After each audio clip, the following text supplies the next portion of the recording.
The Boss Husband. Credit to the author. 260 hanggang 266. Ang mga pangalan po na nandito ay galing sa mga name generator. Kaya kung meron man pagkakatulad sa mga pangalan ng totoong tao o lugar, ito ay tunay na hindi sinasadya. Ang kwentong ito ay rated SPJ. Striktong patnubay sa mga walang jowa. Ito ay bawal din sa bata at matatandang walang asawa. 261. Pagbalik sa bahay, bumalik ang dalawa sa kani-kanilang mga silid pagkatapos ipasa ang binili nilang gamot kay Yuna. Bumalik si Justin sa kanyang kwarto at biglang napansin na sa labas ng higanteng bintana mula sahig hanggang kisame, ang mga snowflake ay nahulog na parang balahibo ng isang sisni. Bagamat hindi madalas makita ang mga snowfall sa pangunahing lungsod ng Stonegate, hindi rin ito bihira. Dahil malapit ito sa karagatan, ang biglaang pagbaba ng temperatura ay naging dahilan ng mabilis na pagkondense ng singaw ng tubig. Halos negatibo 7 hanggang 8 degree na, bulong ni Justin. Dahil hating gabi na, talagang bumaba ang temperatura.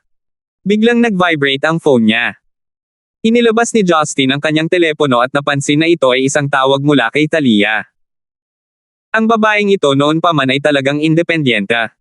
Hindi niya ito tatawagan para lang manligaw, tiyak na may nangyari. Mahal, nakita mo na ba? Ano? Ang nyebe. Excited ka na ba? Hindi, parang nawawala lang ako, sagot ni Talia. Bakit? Nakangiting tanong ni Justin. Nanatiling tahimik si Talia saglit. Dahil nagsimula itong mag-snow, ibig sabihin ay talagang mamig. Ang kanyang mga salita ay nagdulot ng matinding kalungkutan na nagparamdam kay Justin na malungkot. Pupunta ako ngayon para samahan ka, sabi ni Justin. Dahil nakatira si Talia sa isang maliit na apartment na nag-iisa, tiyak na makaramdam siya ng kawalan at pag-iisa, lalo na sa mga oras na ganito, isang gabi kung saan bumagsak ang snow sa kakahuyan. Huwag kang lalapit, gusto ko nang matulog. Hindi na ako maliit na babae, hindi ako ganoon ka-immature at fragile, nakangiting sabi ni Talia. Ano ang dapat kong gawin kung gayon? Ang aking little Talia ay palaging may ugali ng isang malakas na babae sa akin. Kailan ko kailangang maghintay hanggang sa araw kung saan sa wakas ay may akap na kita para matulog? Pabirong tanong ni Justin. Humph! Sinabi ni Talia, iyon siguro ang iyong pangunahing layunin na pumunta rito. Hehe. Tumawa si Justin at nanatiling tahimik. Pagkaraan ng ilang sandali, nagtanong si Talia, Justin, libre ka ba sa Biyernes pagkatapos ng trabaho? Bakit? Gusto kong dumalo ka sa isang event kasama ko, sabi ni Talia. Mapait na ngumiti si Justin at sinabing, ito ang piging ng pamilya Brown. Paano mo nalaman iyon? Nagtatakang tanong ni Talia. Dahil sinabi ni Marian na gusto niya akong dalhin doon, sagot ni Justin. Napabuntong hininga si Talia sa telepono. Hindi kailanman dadalo si Marian sa mga kaganapang tulad nito sa nakaraan. Malamang, ginagawa niya ito para sa iyo. Oo, ginagawa niya ang mga bagay na tulad nito paminsan-minsan. Hindi ko maiwasang maramdaman na salungat siya, nakangiting sabi ni Justin. Alam na niloloko ng kanyang asawa, nagawa pa rin niya ang isang bagay sa antas na ito. Sa tingin mo ba ito ay isang bagay na kayang gawin ng isang ordinaryong babae? Tanong ni Talia. Kaya nga sabi ko contradictory siya. Malumanay na sinabi ni Talia, kung gayon, sa palagay ko ay hindi ako pupunta. Ang awkward kung walang kasama. Nakikinig sa kung gaano depressed na pagsasalita ni Talia, nakaramdam ng kirot sa puso si Justin. Nakatitig sa kalangitan na kasing dilim ng tinta at ang puting pilak na nyebe, sinabi niya, mahal, ang lungsod ay mapupuno ng nyebe bukas. Ano yon? Kahit na hindi ako makakasama sa iyo sa Biyernes, mag-date tayo bukas. Tretuhin mo ito bilang isang regalo para makabawi sa kasalanan ko, sa pamamagitan ng pagmamaltrato sa iyo, sabi ni Justin. Tumawa si Talia. Tinanong niya, sa tingin mo ba ay isa kang emperador o isang Casanova? Sumama ka sa akin, pakiusap ko, nakangiting sabi ni Justin. Sige. Halos hindi tatanggapin ng kahangahangang ako ang iyong kahilingan, ngunit ako ang magpapasya sa lokasyon, sagot ni Talia. Sa pag-iisip ng mga kakaibang lugar na binisita niya kasama si Talia, kinabahan si Justin ngunit pumayag pa rin siya. Sabay tayong magtanghalian bukas at aalis ka agad pagkatapos saan man tayo pupunta. Kinaumagahan, talagang natatakpan ng nyebe ang buong Stonegate. Sa paglabas ng bahay, ang umiihip na malamig na hangin ay nagparamdam kay Justin na tunay na dumating ang taglamig. Si Justin ay nakasuot ng asul na turtleneck na sweater at isang itim na kapote, na may niniting na scarf na nakabalot sa kanyang leeg. Bagamat hindi siya nakaramdam ng lamig, kailangan niyang magmukhang ordinaryo kapag lumabas siya. Matapos bumili ng almusal mula sa morning market at bumisita sa Public Relations Department sa kumpanya, napansin ni Justin na maraming empleyado ang huli sa trabaho. Maliwanag, ang malakas na ulan ng nyebe ay nagdulot ng abala sa transportasyon.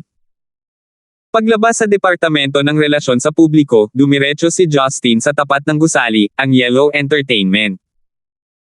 Bagamat hindi niya kailangang gumawa ng anumang makabuluhang gawain, kailangan pa rin niyang bigyang pansin ang mga nangyayari sa mga operasyon ng kumpanya, upang hindi niya masyadong bigyan sina Teddy at Janet.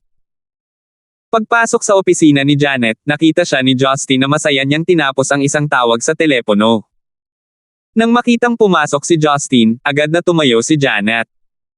Masigasig niyang sinabi, "Direktor, ang kumpanyang binanggit mo na mamumuhunan sa amin ay nakumpirma na tinatalakay nila ang mga detalye ng partnership bukas. Inaasahan na maglalabas sila ng higit sa 100 milyon ng pondo. Talagang hindi ko inaasahan na ang isang hindi kilalang kumpanya na may ganitong kahangahangang kakayahan sa pananalapi ay umiiral sa Stonegate." Ngumiti si Justin. Siguradong isang kumpanya iyon na bagong nakuha ni Roslyn. Ang kanyang pagiging epektibo ay medyo mataas. Dahil ang kalsada ay sementado na, hindi ko na isasama ang aking sarili sa paglalakbay, nakangiting sabi ni Justin. Ito ay isang napakakagalang-galang na resulta. Dahil ang aming kumpanya ay bagong setup, hindi kami maaaring humiram ng 100 milyon mula sa bangko, nasasabik na sabi ni Janet. Matapos makipag-usap kay Janet tungkol sa mga plano sa pakikipagsosyo sa hinaharap ng kumpanya, umalis si Justin sa kumpanya sa oras ng tanghalian. Nang makatawag sa telepono kay Talia, nagmaneho si Justin sa tabing kalsada ng Yellow International, handang sunduin siya. Ang buhok ni Talia ay hindi nakatali, ngunit maayos na sinukli sa isang tabi. Nakasuot ng brown na windbreaker na may kulay orange-red, low-collared na sweater sa loob, ang kanyang kaakit-akit na katawan ay mukhang kaakit-akit pa rin sa kabila ng kanyang damit panglamig.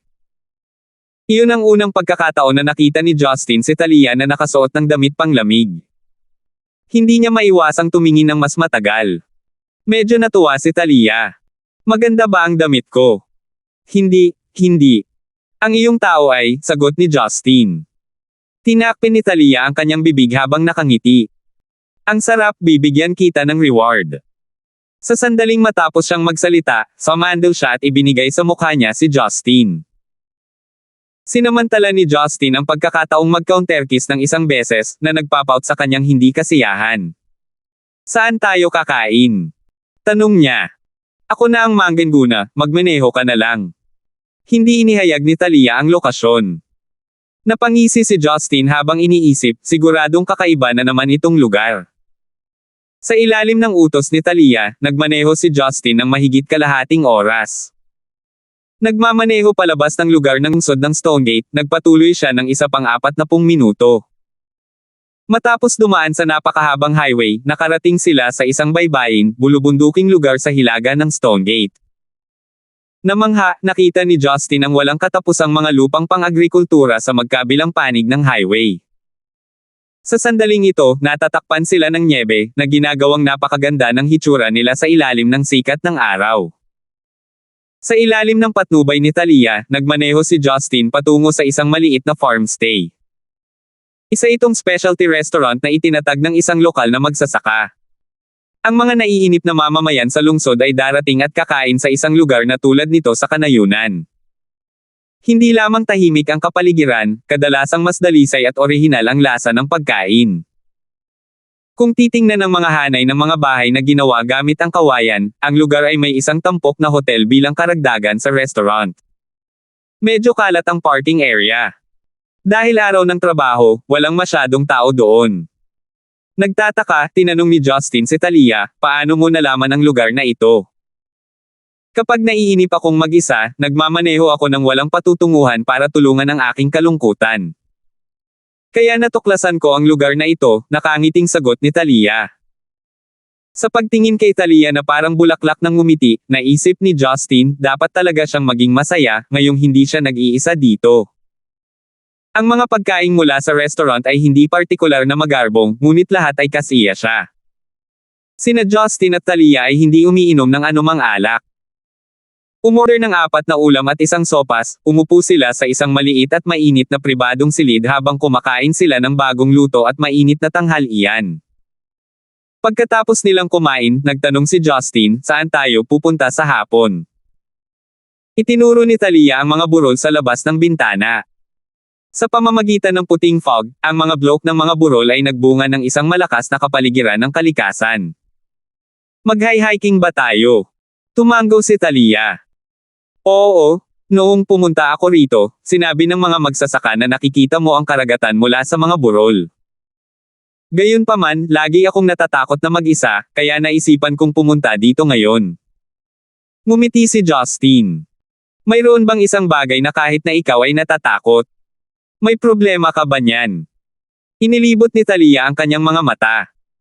O umaasa ka ba na hindi ako natatakot kahit sa langit at impyerno, sa pagiging isang feminist? Mahal kong little Talia, mag-hiking tayo, sabi ni Justin habang agad siyang tumayo. Dahil isa lamang itong maburol na lupain at hindi totoong bundok, hindi masyadong matarik ang landas patungo sa tuktok. Bagamat walang maayos na itinayong walkway, isang maliit, paliko-liko na ruta ang ginawa bilang resulta ng madalas na pagbisita ng mga lokal. Bilang resulta ng namamatay na mga dahon, ang mga malalagaong puno ay nagmukhang walang laman ang kagubatan. Gayunpaman, ang mga pine tree na mukhang berde sa lahat ng 4 na panahon ay nagpakita pa rin ng sigla. Sa paglalakad sa natitisod na kalsada, ang alitan sa pagitan ng sapatos at lupa ay nagbunga ng mga tunog ng klakang dahil sa naipon na snow. Naglakad si Justin sa harap. Lilinggan siya paminsan-minsan. Mahigpit siyang sinundan ni Talia. Ang bilis niyang maglakad ay hindi naman mabagal. Itinulak ni Talia ang magulo niyang buhok sa gilid. Huminga ng puting fog, sinabi niya, Justin, gusto ko ang tunog na ito. Anong tunog? Tanong ni Justin. Ang iyong mga yapak at ang aking mga yapak, ang tunog na kanilang nalilikha sa tuwing hinihimas nila ang nyebeng lupa, sagot ni Talia. Ngumiti si Justin. Sabi niya, ano ang espesyal dito? Sa sobrang lamig ng panahon, sa ganoong tahimik na burol, ang lugar na ito ay parang nakahiwalay sa mundo. Maliban sa tunog ng aking mga yapak, mayroong isa na nilikha ng ibang tao. Naririnig ko ang mga yapak ng taong iyon habang sumusunod ako sa likuran, habang nakayuko ang aking ulo, sabi ni Talia habang mahinang ngumiti. Tumigil sa paglalakad si Justin.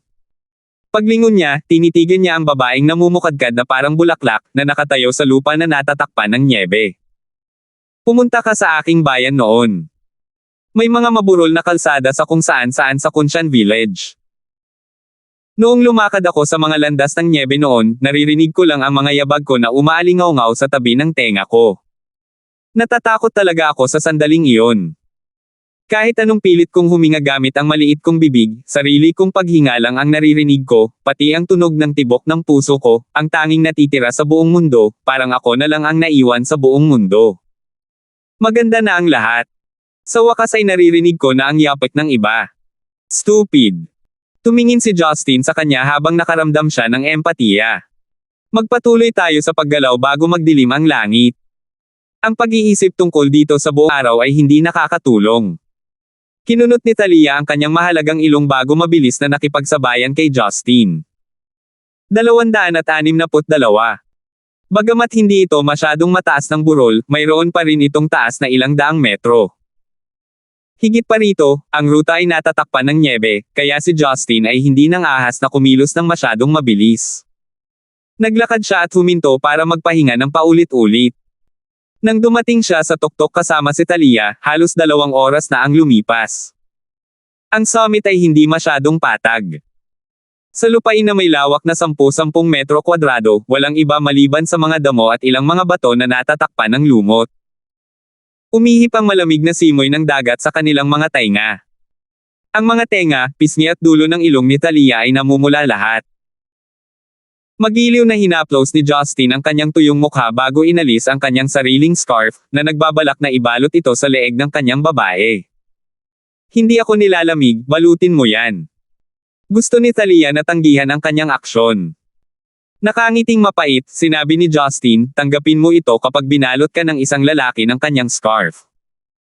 Kapag sinabi ng isang babae na hindi siya nilalamig, hindi mo ba naisip na ikakahiya nito ang lalaki? Ikaw at ako lang ang nandito, sabi ni Talia. Hindi ganyan ang paggamit mo ng pangungusap na iyon, nakangiting sabi ni Justin. Kung nakahiga tayo sa isang mainit at higanteng kama, gusto kong marinig ang sinabi mo. Idiot. Namula si Talia habang masunurin niyang pinayagan si Justin na balutin ang kanyang scarf sa kanya. Ang malambot na texture ay nagdala ng init ng isang lalaki. Sandaling nagkatinginan ang dalawa bago tumingin sa seascape. Sa pagtingin sa silangan mula sa tuktok ng burol, mayroong isang walang katapusang karagatan. Tila kumikinang ito sa ilalim mismo ng kanilang mga paa kapag pinagmamasdan. Marahil dahil sa pag-ulan ng nyebe kanina, tumambad sa araw ang bahagi ng ulo nito. Tulad ng isang galamay, ang sikat ng araw ay nagbunsod sa mga ulap sa kalangitan na lumipad sa paligid. Sa hapon, ang mga alon ng gintong dagat ay mukhang kaakit-akit habang sinasalamin ang sikat ng araw. Ang kahangahangang tanawin ay walang kapantay. Huminga ng malalim si Talia sa malamig na hangin habang umiihip ang malamig na hangin at ginulo ang kanyang buhok, mukhang nakakalat habang mayabang. Talagang gaya ng inilarawan ng mga tito na iyon. Napakaganda dito. Kung gusto mo, maaari kitang dalhin dito ng madalas sa hinaharap. Kung tumanggi ka, maaaring hindi ko na ulit bisitahin ang lugar na ito sa buhay ko, nakangiting sabi ni Justin.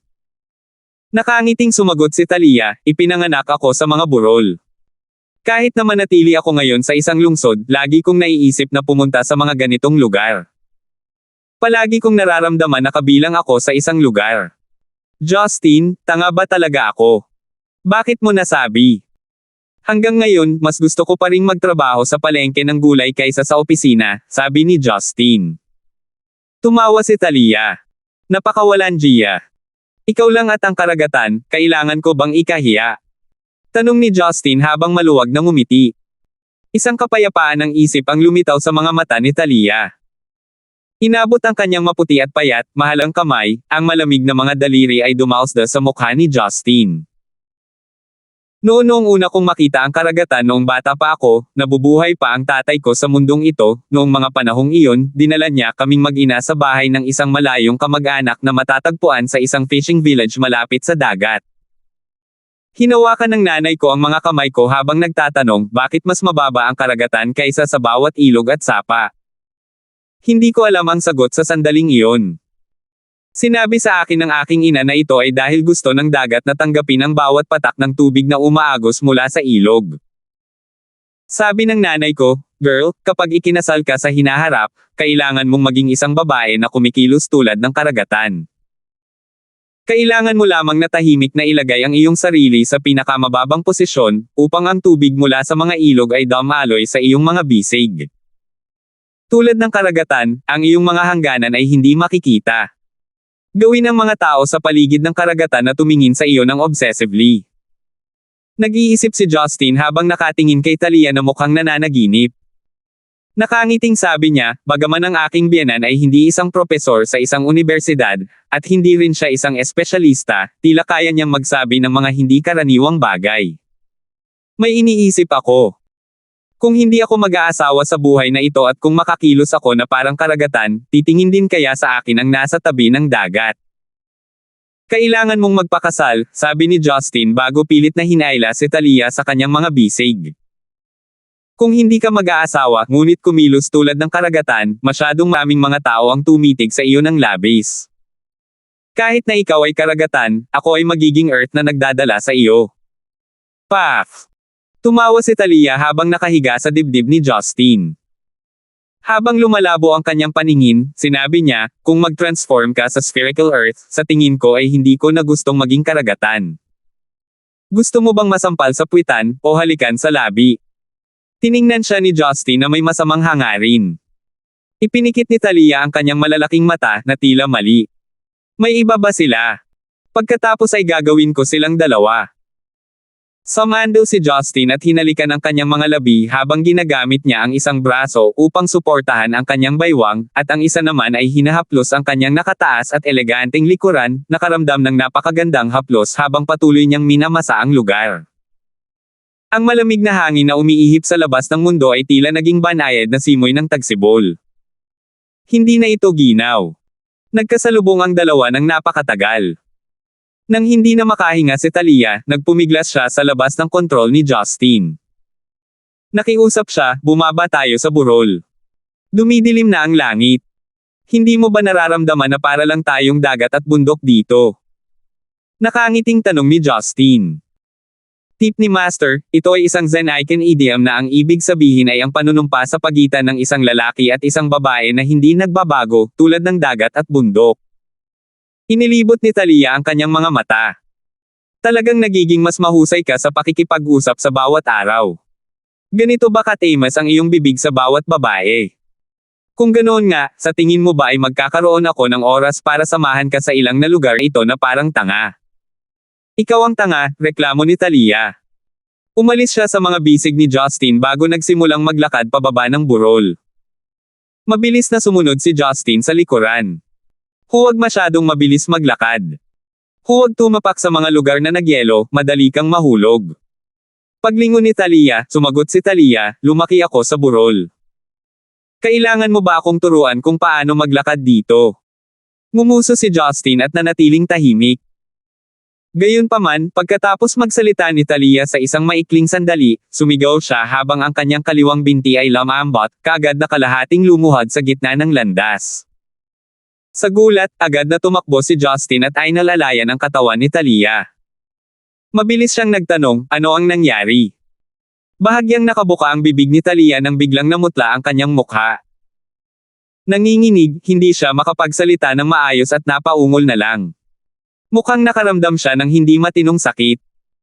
Nakita ni Justin na idiniin ni Talia ang kanyang kaliwang guya gamit ang kanyang dalawang kamay.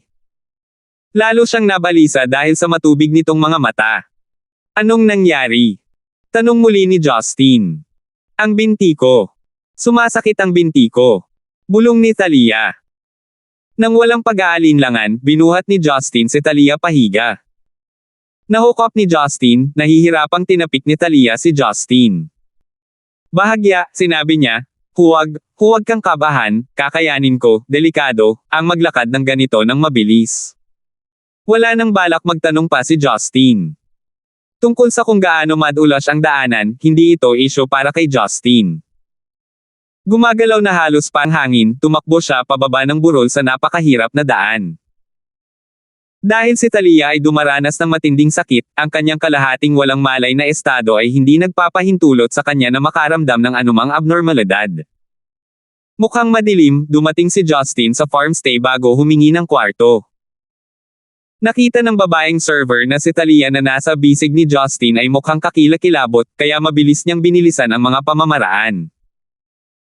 Bitbit si Talia, pumasok si Justin sa isang mainit na silid bago siya inilagay, na basang-basa sa malamig na pawis, sa single bed na may puting bedsheet. Mahigpit na sumimangot si Talia, mukhang namumutla pa rin ang mukha niya. Siya ay tila naghihirap ng husto. Nang walang labis na pag-iisip, tinanggal ni Justin ang kanyang mahabang leggings, na nagpakita ng isang pares ng puting thermal long pants. Talia, titingnan ko ito para sa iyo, sabi ni Justin habang gusto niyang tanggalin ang thermal pants ni Talia. Pinigilan siya ni Talia. Mahina niyang sinabi, huwag. Huwag mo na itong tingnan. I'll be fine. Hindi yun para sa iyo na magdesisyon. Walang pag-aalinlangan, hinubad ni Justin ang thermal pants ni Talia. Naiwan si Talia na may itim na pattern na sexy na damit na panloob. Ang pares ng mapuputi at matitigas na hita ay nagpakita ng ningning habang sinasalamin nila ang liwanag. Ang mga hita na walang anumang taba ay mukhang isang kasulatan. Napakaganda nila tulad ng isang magandang jade. Ang makinis na mga linya ay umaabot hanggang sa kanyang kaibig-ibig na mga binti. Gayunpaman, walang kaunting mood si Justin na hanggan ang kaakit-akit na tanawin na ito. Nakatuon ang kanyang atensyon sa kaliwang guya ni Talia na nagdulot sa kanya ng matinding paghihirap. Ito ay hindi mukhang kakaiba sa lahat. Gayunpaman, kapag sinusunod ng mabuti, isang mahaba ngunit payat na peklat ang makikita. Maingat na hinawakan ni Justin ang peklat ni Talia gamit ang isang kamay. Halatang naiwan ito pagkatapos ng operasyon.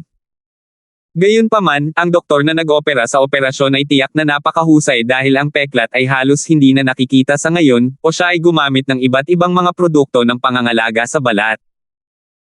Tahimik na nilinang ni Justin ang tunay na chi, na ikinakalat ang kakaibang panloob na enerhiya ng Endless Resolve Restoration Scripture sa masakit na lugar ni Talia.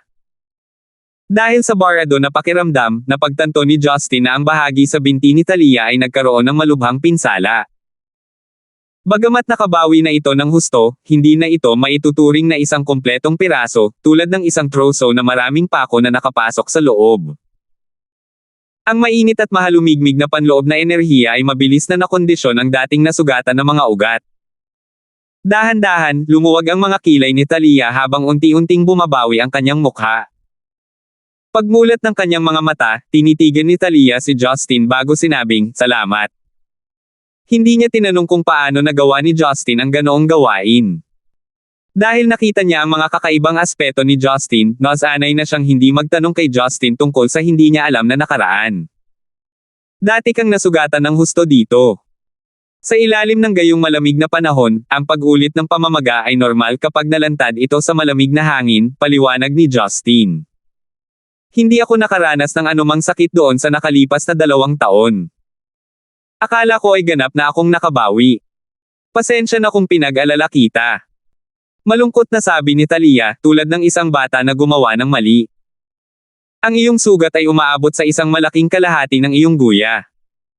Mukhang hindi ito nanggaling sa pagkahulog o isang simpleng saksak.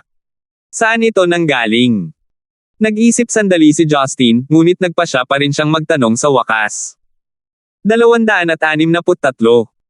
Matapos makinig sa tanong ni Justin, umiwas si Talia at tumangging magsalita. Kung sa tingin mo ito ay isang bagay na nakakahiya o nakapanlulumo sa iyo, mangyaring sabihin din sa akin, seryosong sabi ni Justin. Kung papayag ka sa akin, ayokong isipin mo na mararamdaman ko ang iyong kababaan para sa mga bagay na sa tingin mo ay nakakahiya. Ayokong mag-isa kang magtiis ng mga nakakapanlulumong bagay. Nanatiling tahimik si Talia. Mukhang na-miss niya ang sinabi ni Justin. Dahil sa kalungkutan, ngumiti si Justin ng mapait. Siguro masyado akong maganda sa sarili ko. Tama, bakit ko nga ba inasahan na sasabihin mo sa akin ang nakaraan mo samantalang mataas ang tingin mo sa sarili mo? Sino ba naman ang walang gray area sa puso na hindi umaasa na malaman ng iba? Masyado akong matako. Medyo nagniningning ang mga mata ni Talia dahil basa ito. Bahagyang nanginig ang kanyang katawan. Magpahinga ka na, babalikan kita bukas ng umaga. Tumayo si Justin at tumalikod bago naglakad patungo sa pinto. Dahil sa katahimikan ni Talia, medyo nagambala siya. Kailangan niyang uminom ng ilang tasa o humahit ng ilang sigarilyo para pakalmayan ang kanyang isip. Sa sandaling ito, mahinang tumawag si Talia. Justin. Lumingon si Justin bago sinabing, "Ano ito? Naghihirap ka pa rin ba?" Umiling si Talia. Ang kanyang maaliwalas na mga mata ay hindi naglalaman ng kahit katiting na karumihan, tulad ng pinakamaliwanag na kristal. Ang binti ko, nabali ng binali ng mga tao. Nakaramdam si Justin ng lamig sa kanyang puso at ulo. Hindi niya alam kung anong klaseng emosyon iyon. Nang marinig ni Justin na binugbog ang binti ni Talia, bigla niyang naramdaman na parang nahulog ang kanyang puso. Gayunpaman, minaliit niya ang bagay na parabang nabali ang paa ng ibang tao. Dahan-daang naglakad patungo sa kama, tumingkayad si Justin at tumingin sa maganda at maliwanag na guya ni Talia na mukhang hindi naman ito nasira. Tinitigan niya ito sandali bago hilahin ang kumot para takpan ang ibabang bahagi ng katawan ni Talia. Huwag kang sipon. Hindi alam ni Justin kung ano ang masasabi niya. Nagsisi siyang hiniling kay Talia na sabihin sa kanya ang totoo. Matamis na ngumiti si Talia. Dahil sobrang lakas ang ginamit niya, hindi niya maimulat ang kanyang mga mata. Gayunpaman, nakaramdam siya ng matinding pagnanais na tingnan si Justin. Naaalala mo pa ba na sinabi ko? Tumakas ako noong ako ay 13. Nagnakaw ako ng wallet ng isang tao at tumakbo sa Stonegate upang magtrabaho at kumita ng pera, sabi ni Talia. Mga 3 buwan bago ko nakilala si old CEO, ang lola ni Marian, naghuhugas ako ng mga plato at gulay at gumagawa ng ilang pangkalatang gawain. Dahil bata pa ako, kahit na mas matanda ako sa mga katulad na may edad na mga bata, ibabalik ako sa aking bayan kung matuklasan akong isang child labor.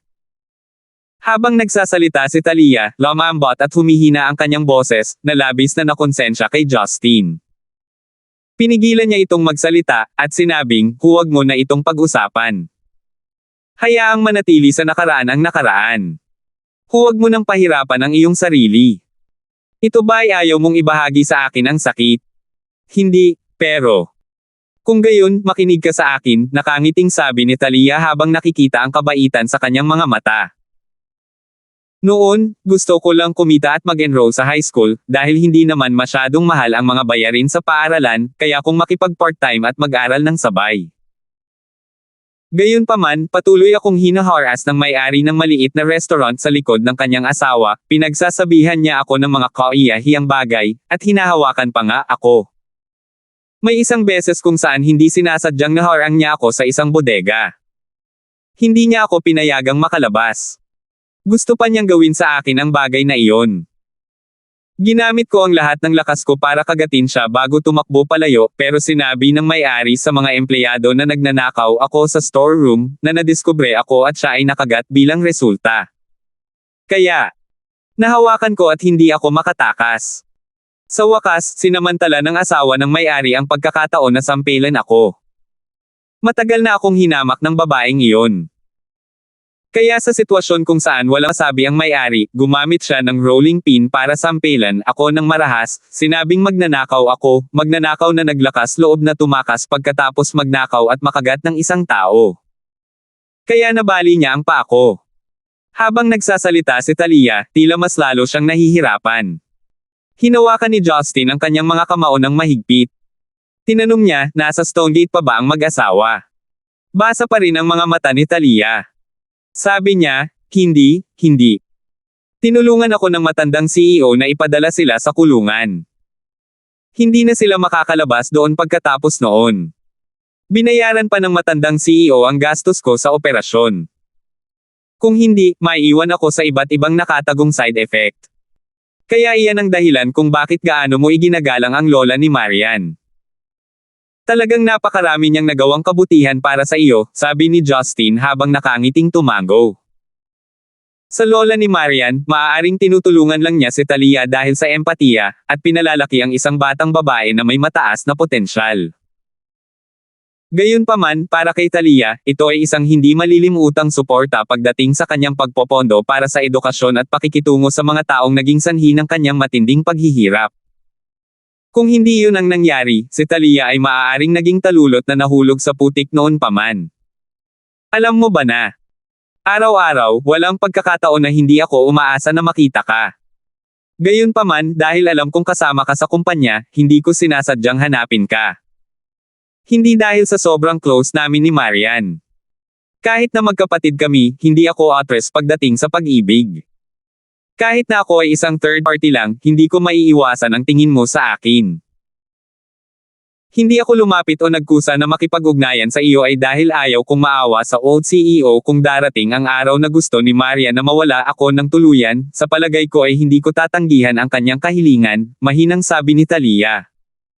Ngumiti ng mapait si Justin.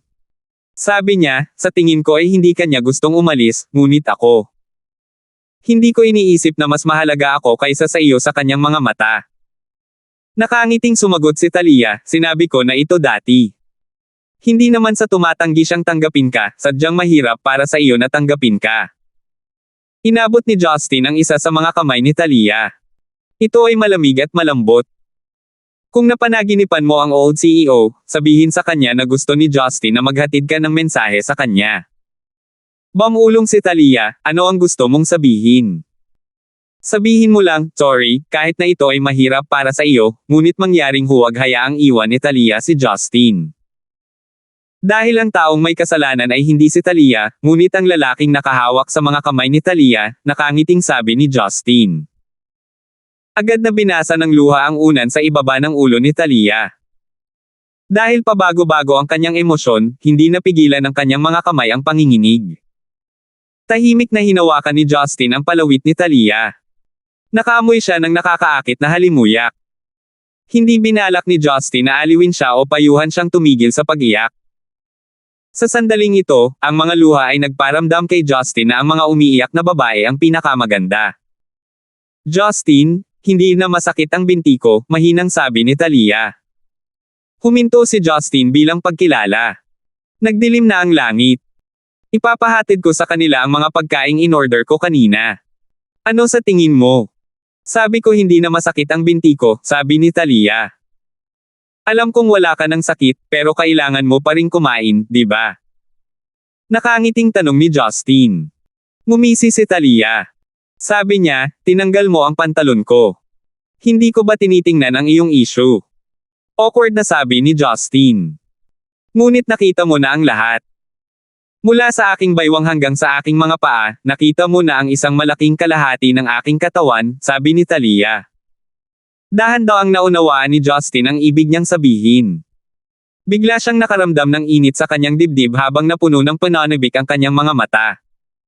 Munting Talia, para makabawi, gusto mo bang makita din ang kalahati ng katawan ko? Namula si Talia. Malabo niyang sinabi, oo. Napalunok si Justin. Nang hindi na nagsalita pa, bigla siyang tumalon sa kama bago tinanggal ang kanyang Amerikana, pantalon, medyas at lahat ng iba pa. Nang lumitaw sa paningin ni Talia ang masiglang bagay, ang kanyang puso ay tumibok ng napakabilis, ngunit hindi niya ipinikit ang kanyang mga mata. Sa halip, mukhang curious siya at malabo. Anong ginagawa mo? Hindi ko naman hiniling na alisin mo ang pinakaloob. Kung gayon, ano ang dapat kong gawin? Inalis ko na ito, at nakita mo na rin, sabi ni Justin habang nakapout. Pagkatapos ay ipapakita ko rin sa iyo. Mabilis, ang mukha ni Talia ay mukhang kaakit-akit. Kung gusto mong makita ito, gawin mo ito sa iyong sarili.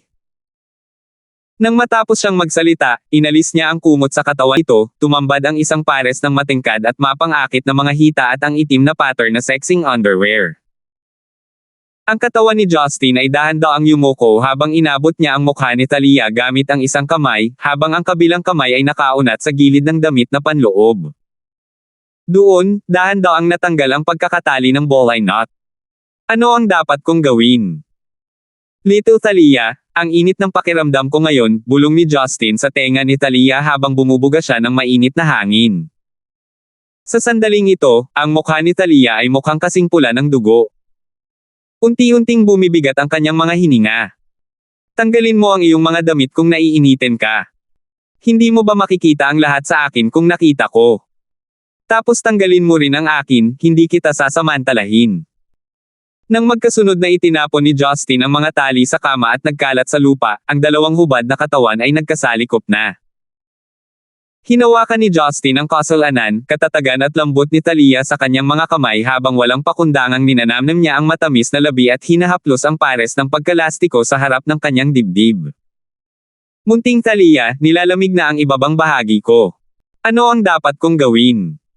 Magsuot ka ng pantalon, sabi ni Talia na may paos na boses. Malalim na nalalanghap ni Justin ang malakas na hininga na ibinibigay ng mga babaeng hormone. Sabi niya, masyadong magulo ang pagsusuot ng pantalon. Bigyan mo ako ng init.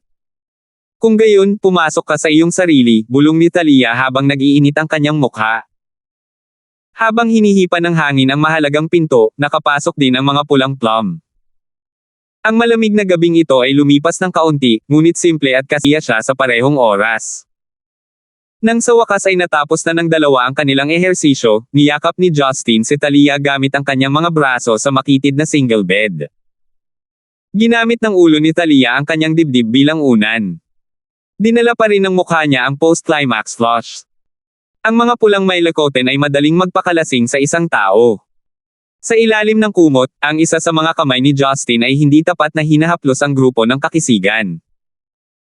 Gayunpaman, si Talia ay tila pagod na pagod, o maaaring hinahayaan lang niya ang malikot na pag-uugali ng kanyang kasintahan. Tahimik na naramdaman ang haplos, kumilos siya na parang walang nangyari. Justin. Pagkaraan ng mahabang panahon, itinaas ni Talia ang kanyang ulo upang magiliw na tingnan si Justin. Gusto kita. Alam ko. Seryoso ako, talagang gusto kita, kusang sabi ni Talia.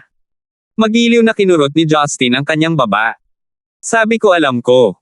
Kahit hindi mo sabihin, alam kong gusto mo ako. Hindi. Gusto kita, higit pa sa kung paano mo naisip na nagustuhan kita, marami. Marami. Higit pa riyan. Hindi siya pinayagan ni Justin na magpatuloy sa pagsasalita. Kahit alam niyang hindi na mapaparusahan ang kanyang ginang na naging tunay na babae, itinaas pa rin niya ang kumot at idiniin sa ilalim ng kanyang katawan ang babaeng swayin. 264. Pagkatapos ng isang maliit na snowstorm, ang temperatura ng buong Stonegate ay bumaba sa ibaba ng 0 degrees. Ang mga kwarto sa farmstay ay medyo disente. At least sumipa ang heater on time. Ang lahat ng mga silid ay mainit at komportable, na ginagawang mas inaantok ang mga tao. Hindi pa banggitin ang mag-asawang Justin at Talia na kasalukuyang nakahiga sa kama, na lumaban sa daan-daang round ng digmaan sa gabi. Dahil kasama niya ang sarili niyang babae, si Justin ay hindi nakatulog ng may pag-iingat pagkatapos ng masiglang aktibidad ng gabi, hindi pa banggitin na siya ay kasalukuyang nasa isang rural na lugar. Kaya naman, ang kanyang pagtulog sa gabing ito ay lubhang kasiya siya. Biyernes noon kinaumagahan. Bagamat kailangang magtrabaho ng maaga si Justin sa umaga, nagising siya ng mas maaga kaysa karaniwan. Nang imulat ni Justin ang kanyang mga mata, malabo niyang napansin na si Talia na dating nakahiga sa tabi niya, ay nakaupo sa harap ng make-up desk mag-isa. Ginagamit niya ang mga pampaganda na dala niya para pagandahin ang kanyang hitsura para sa kanya. Si Talia ay nabasag lang ang kanyang katawan kagabi bago makakuha ng tuloy-tuloy na pambabamba. Akala ni Justin ay madyay gising lang siya sa hapon. Gayunpaman, may lakas pa rin siyang gumising sa madaling araw para mag-makeup. Dahan daw ang bumangon si Justin sa kama at naglakad patungo sa makeup desk, sa likod ni Talia. Sa salamin, magkadikit ang dalawang katawan. Baluktot ang kanyang katawan, bahagyang niyakap ni Justin ang baywang ni Talia mula sa likuran, nagtanong, kailan ka nagising? Napansin ni Talia na si Justin ay lumalapit sa kanya noon pa man. Bagamat naging sobrang intimate ang dalawa kagabi, medyo nahihiya pa rin si Talia sa kasalukuyan. Laging ganito ang ugali ng mga tao. Kapag mas malapit ang isang bagay sa iyong sarili, mas mamahalin ito, at mas natatakot kang mawala ito. 4 ng umaga. Hindi ako makatulog, sabi ni Talia. Nakakunot ang noo, sinabi ni Justin, munting Talia, hindi ka ba napagod? Bakit ka gumising ng ganito kaga para mag-makeup? Napakaganda mo rin kapag walang makeup. Tumigil si Talia sa paggalaw ng kanyang mga kamay. Ibinaba niya ang kanyang ulo, namula siya habang sinasabi, hindi, iba ito. Nakangiting nagtanong si Justin, ano ang pinagkaiba nito? Sinabi sa akin ng nanay ko na kailangan kong gumising ng mas maaga kaysa sa lalaking magme-makeup pagkatapos kong ikasal, para makita niya itong version ko. Dahil doon lang daw maramdaman ng lalaki ang totoong pagmamahal ko sa kanya. Bahagyang nanginig ang puso ni Justin. Nakikinig sa pagsasalita ng hanggal na babae, magiliw niyang inilapit ang pisngi nito sa mukha ni Talia. Ilang beses niyang pinunasan, gusto kong pasalamatan ang aking biyenan. Hindi kanya tinuruan kung paano magmahal ng totoo ang isang lalaki. Ang ginawa niya ay ang paglalagay ng isang babaeng karapat-dapat sa tunay na pagmamahal sa aking mga kamay. Nakangiting ibinaling ni Talia ang kanyang ulo. So what if that's the case? It's not like I can get married to you. I can only have a taste of waking up beside you in the morning paminsan-minsan. Hinihiling mo ba sa akin na hiwalayan ang iyong dakilang kapatid na babae upang pakasalan ka? Pabirong tanong ni Justin habang nakapikit. Oo. Biglang napasigaw si Talia na may seryosong ekspresyon.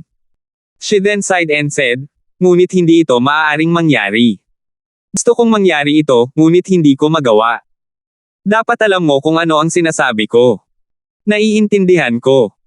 Gayunpaman, hindi ito dahil sa relasyon mo sa old CEO. Kasalanan ko ang lahat.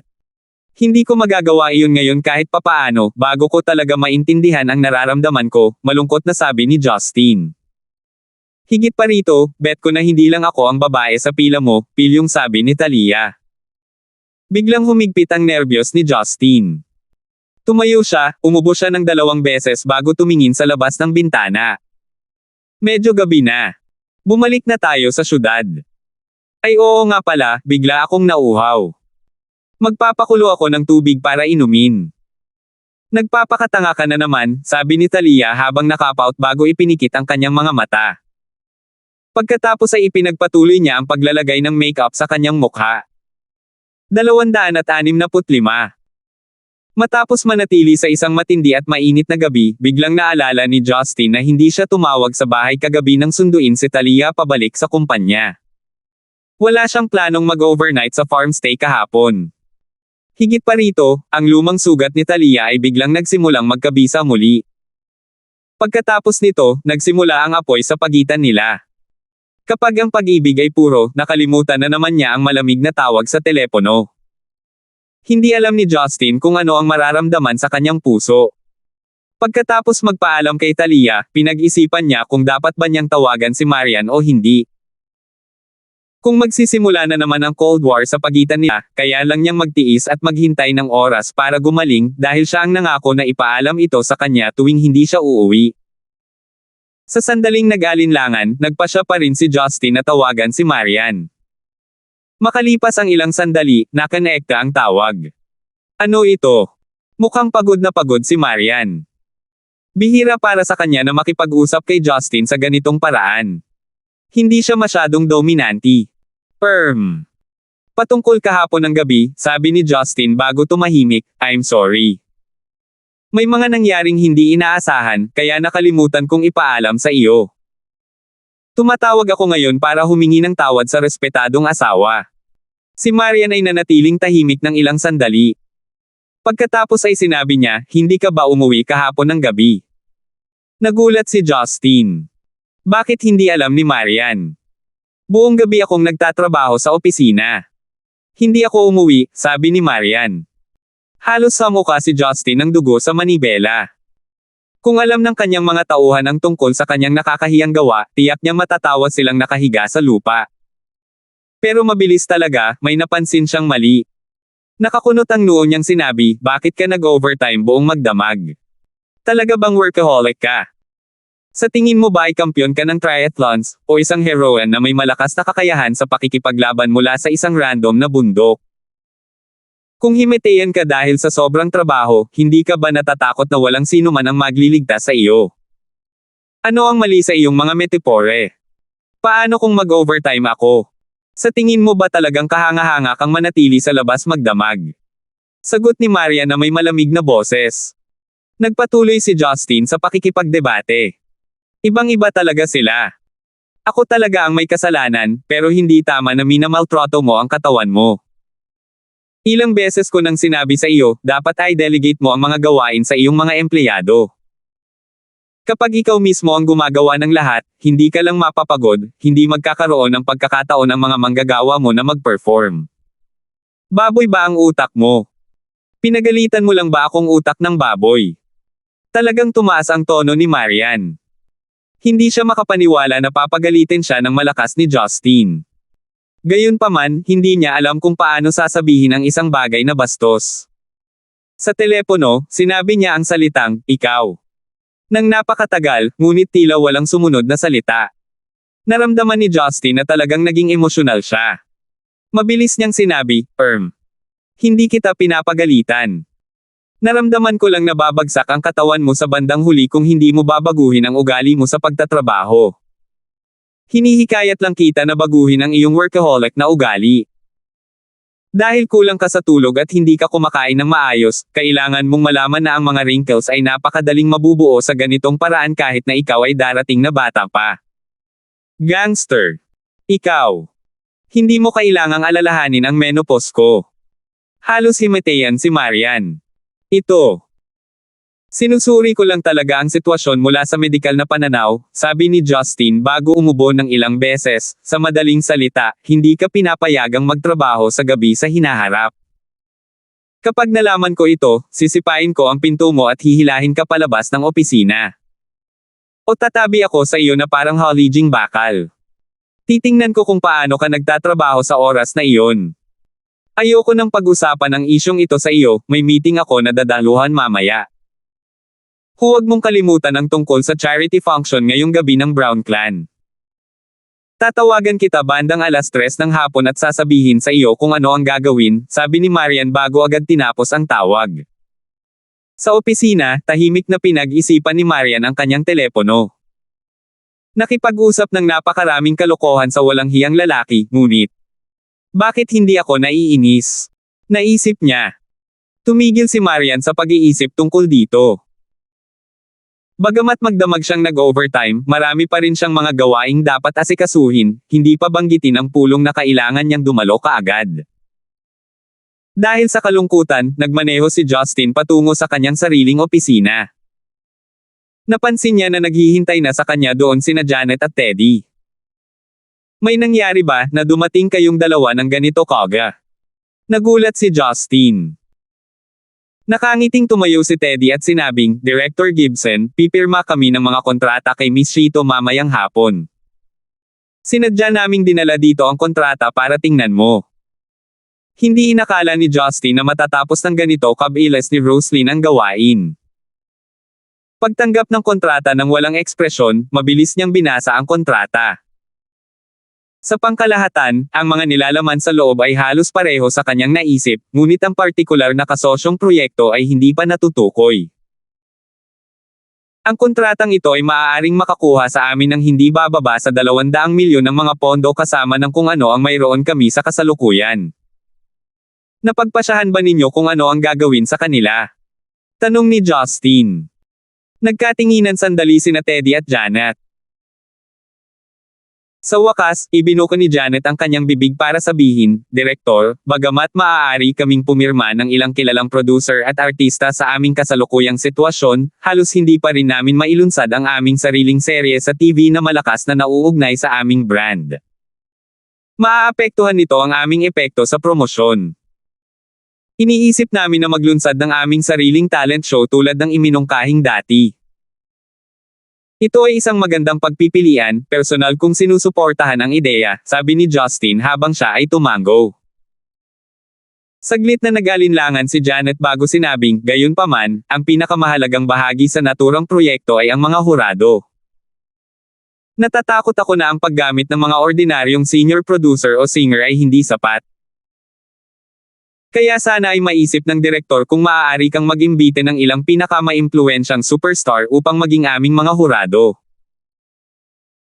Naisip ni Justin, tila napansin ng dalawang ito ang aking pambihirang background, at gustong gamitin ang aking impluwensya upang makakuha ng ilang malaking shot upang matulungan ang sitwasyon. Gayunpaman, ito ay hindi isang mapaghamong gawain sa lahat. Sige. Bagamat medyo mahirap, hindi ito ganap na imposible. Bibigyan ko kayo ng sagot sa loob ng 1 buwan. Maaari mong simulan ang pagpaplano ng pangkalahatang kaganapan sa lalong madaling panahon, sabi ni Justin. Napangiti sina Teddy at Janet dahil sa kasiyahan. Saglit silang nagkwentuhan ng mahina bago lumabas ng opisina. Matapos asikasuhin ang ilang hindi gaanong mahahalagang bagay, natulog si Justin sa kanyang opisina ng ilang sandali.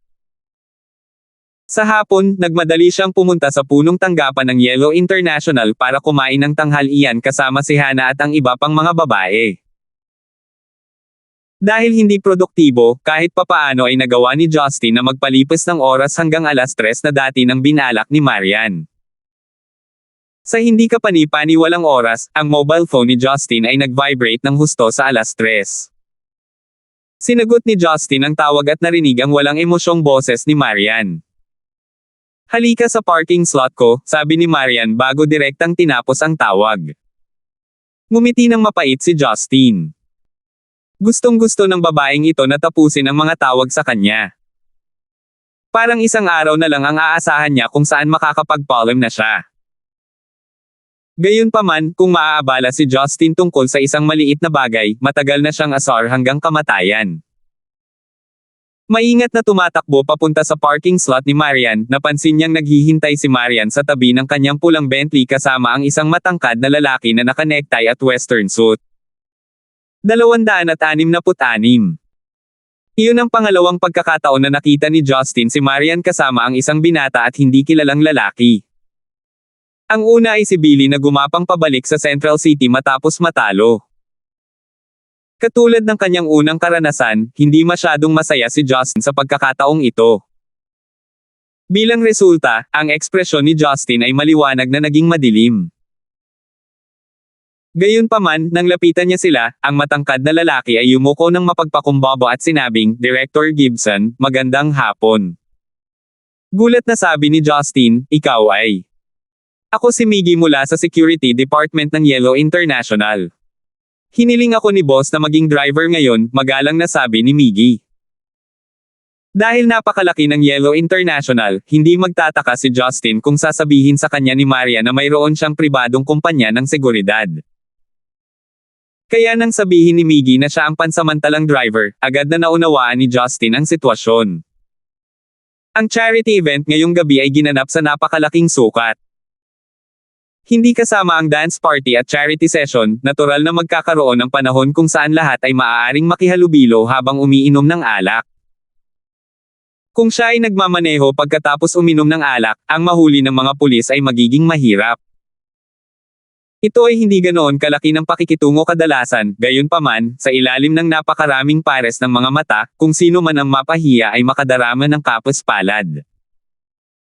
Nilinggan ni Justin ang kanyang ulo upang tingnan si Maria na nakaupong pumasok sa sasakyan. Mali yata ang pagkakaintindi niya sa kanya.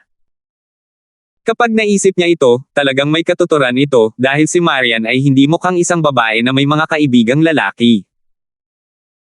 Sinusubukang pasayahin, tumakbo si Miggy patungo sa isang gilid upang buksan ang likurang pinto ng Bentley para kay Justin bago bumalik sa driver's seat at nagmaneho palabas ng Yellow International.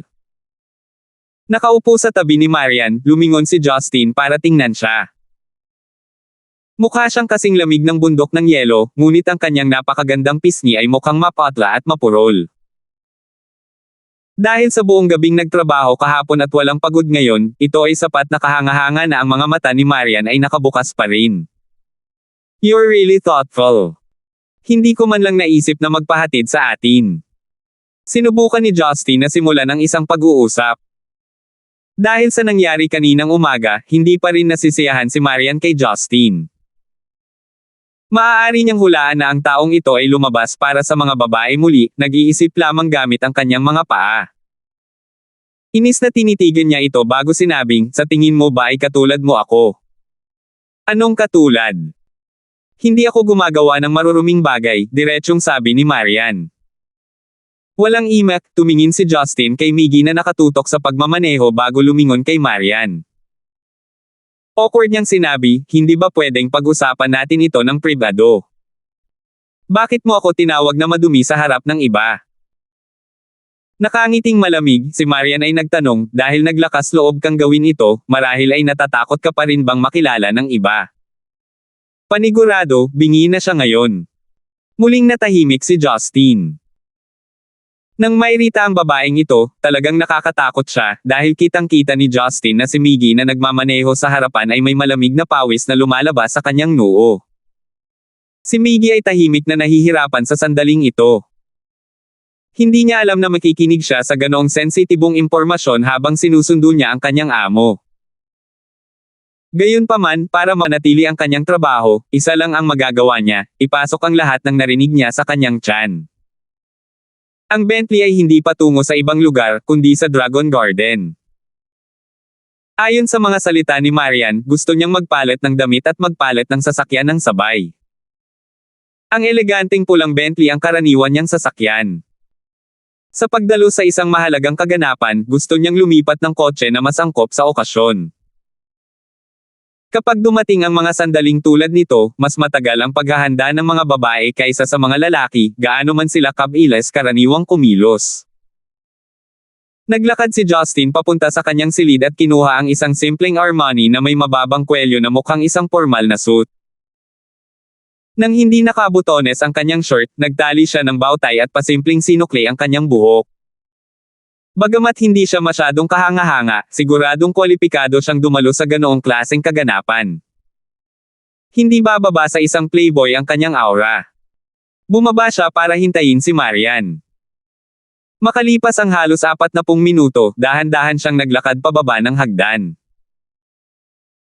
Gustong magreklamo ni Justin para sa mahabang oras ng paghihintay, gayunpaman sa sandaling lumingon siya, napabuntong hininga siya ng taong nasulyapan niya, dahilan para hindi siya makapagsalita. Nakatali ang buhok sa isang bun, si Marian ay mukhang ibang tao sa kanyang full black, silk formal dress. Nagmukhang true to life ang itim na gown na suot, na parang nabuhusan ng tinta. Kasunod ng pagindayog ng kanyang balakang, ang mga braso ni Marian na nakalantad sa hangin, kasama ang kanyang napakagandang collarbone at ang kanyang malanyebe na balat ay mukhang nakamamanghang. Karaniwan, makikita na si Marian ay may disenteng figure. Gayunpaman, dahil madalas siyang nagsuot ng maluwag na pijama at mga suit sa opisina, hindi siya masyadong kakaiba. Sa sandaling ito, ang kanyang masikip na gown ay nakapulupot sa kanyang matikas na katawan na may taas na halos 1.7 metro, na ipinare sa itim na kristal na takong na nakalagay sa mga diamante ng South Africa. Ang kanyang perpektong curve ay mukhang isang likhang sining na ginawa ng pinakanamumukod tanging artist. Ang mas katawa-tawa ay ang kakayahang pinansyal ng babaeng ito. Ang kanyang dalisay, mapusyaw na asul na hiyas na may hindi kilalang pinanggalingan ay mukhang lubos na mapanimdim at kaakit-akit. Nakabalot sa isang platinum frame, maliwanag na gawa ito ng isang sikat na mag-aalahas sa buong mundo. Nang makakita ng maraming alahas, mabilis na nakilala ni Justin ang bagay. Ito ang pinakabihirang cornflower blue na ginawa sa cashmere. Ilang piraso ng asul na hiyas kasama ang hindi mabilang na Asher diamond fragment ang nabuo sa kwintas, hikaw at pulseres ni Marian. Lalo na ang napakalaking asul na hiyas sa harap ng kanyang dibdib, lahat sila ay tila isang malalim na karagatan. Ang hanay ng mga alahas na ito ay nagmukhang napaka-elegante at kaaya-aya sa dati ng mainit at magandang babae. Karaniwang may light layer ng makeup si Marian kapag lumabas siya. Para sa kaganapan ngayong gabi, espesyal siyang glapat ng ilang lip gloss at iginuhit ang kanyang mga kilay, dahilan upang lumitaw ang kanyang matatalas na tampok sa mukha na kakaibang kaakit-akit. Lumapit kay Justin nang walang anumang ekspresyon, sinabi ni Marian, umalis. Sa wakas ay nagkamalay si Justin.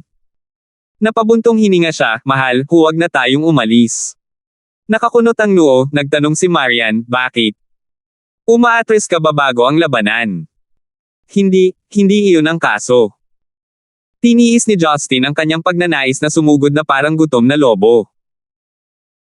Sa pagtingin sa babaeng nagpabango ng mala jasmine, nakaramdam siya ng pagmamalaki sa kaibuturan ng kanyang puso.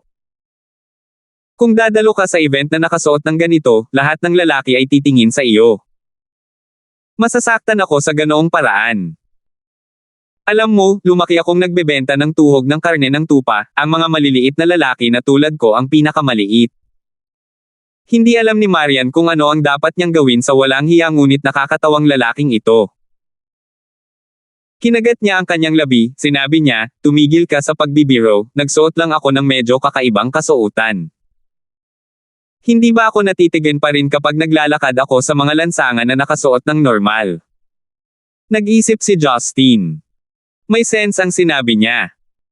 Sa 2 beses kung saan siya naglalakad kasama si Marian sa mga lansangan, ang mga dumadaan ay tumitingin sa kanya. Parang kailangan ko siyang kidnapin sa isang desyerto na maliit na isla. Hindi, dapat kong dalhin ang bawat babae sa isla para ako lang ang makatingin sa kanila.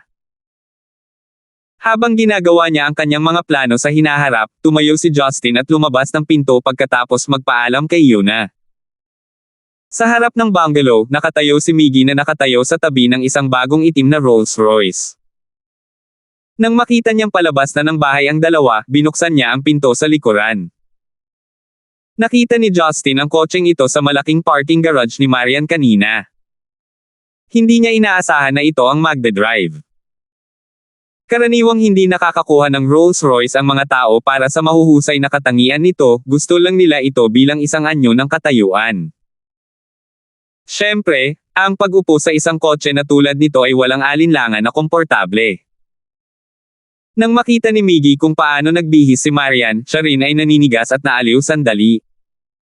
Nang mapansin niya ang hindi masayang ekspresyon ni Justin, mabilis siyang sumakay sa kotse na parang tumatakas mula sa kulungan.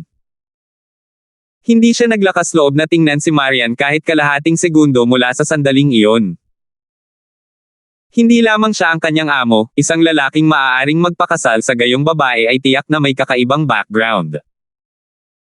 Makatuwirang pinili ni Miggy na kumilos na bingi habang palihim siyang nainggit sa basbas ni Justin. Ang piging na inorganisa ng pamilya Brown ay ginanap sa isang 5-star, resort-like hotel na isa sa mga subsidiary ng Jade Clouds Corporation na pag-aari ng pamilya Brown. Bilang pangalawa sa Stonegate, mas mababa lamang sa angka ng yuan, natural na nag-imbita ang pamilya Brown ng maraming tao na karaniwang may mataas na ranggo na dumalo sa kanilang charity event. Dahil dito, hindi nila maidaos ang kanilang event sa isang random at maingay na hotel, kaya pinili nilang gamitin ang resort na ito na matagpuan malapit sa South Mountainous area ng Stonegate. Ang paglalakbay sa sasakyan ay nagpatuloy ng isang buong oras. Sa likurang upuan ng Rolls-Royce, naaamoy ni Justin ang kaakit-akit na halimuyak na patuloy na inilalabas mula sa katawan ni Marian. Ang kanyang kalooban ay nasa sabik sa isang hindi pa nagagawang antas. Ang pagdadala ng gayong babae upang dumalo sa isang kaganapan sa hapunan ay hindi lamang magdadala sa kanya ng pagmamalaki, ngunit hamon din. Buong oras na hindi nag-uusap ang dalawa. Palaging may iniisip si Justin. Pagkaraan ng humigit kumulang 10 minuto, biglang naramdaman ni Justin ang bahagyang pagdiin mula sa kanyang kaliwang balikat. Kasunod ng pag-ugoy ng kotse, malabong isinandal ni Marian ang kanyang ulo kay Justin habang nakaramdam siya ng antok dahil sa sobrang pagod. Palibhasay na natiling gising at nagtrabaho sa buong araw, nakakabilib na ang babaeng ito ay nakapagpigil sa sarili hanggang sa sandaling ito. Higit pa rito, naghanda si Marian para dumalo sa engranding hapunan na ito, na biglang nagpasama kay Justin. Bagamat mayroon siyang sariling paghihirap, maaaring talagang naging dahilan niya si Marian na magtrabaho ng ganito para sa kanya. Hindi niya maiwasang makaramdam ng hinagpis. Sa sandaling ito, tila nakalimutan ni Marian na ang lalaking nasa tabi niya ay si Justin. Siya subconsciously umaasa na siya ay maaaring makakuha ng isang maaasahang balikat na siya ay humigasa, upang hayaan siyang magpahinga. Nanatiling tahimik si Justin. Tahimik niyang inayos ang kanyang balikat para mas komportableng makatulog si Marian. Panay talaga ang Rolls-Royce habang napakatahimik sa loob. Si Miggy na nagmamaneho ay hindi nang ahas na tumingin sa rear mirror para tingnan ang sitwasyon sa likod. Si Marian ay parang bata na nakatulog. Nakahiga sa balikat ni Justin, ang kanyang pino at pink na labi ay bahagyang nakabukas, na naging dahilan upang mabugan niya ang isang parang orchid na pabango at mukhang inosente at cute. Ibinaba ni Justin ang kanyang ulo nang makita ang pagmamahal sa kanyang mga mata. Hindi niya maiwasang umasa na pabagal ng pabagal ang pagtakbo ng sasakyan, hayaang makatulog ng ilang sandali ang masipag na babaeng ito. Salamat po at sinamahan ninyo ako, ingat lagi mga master.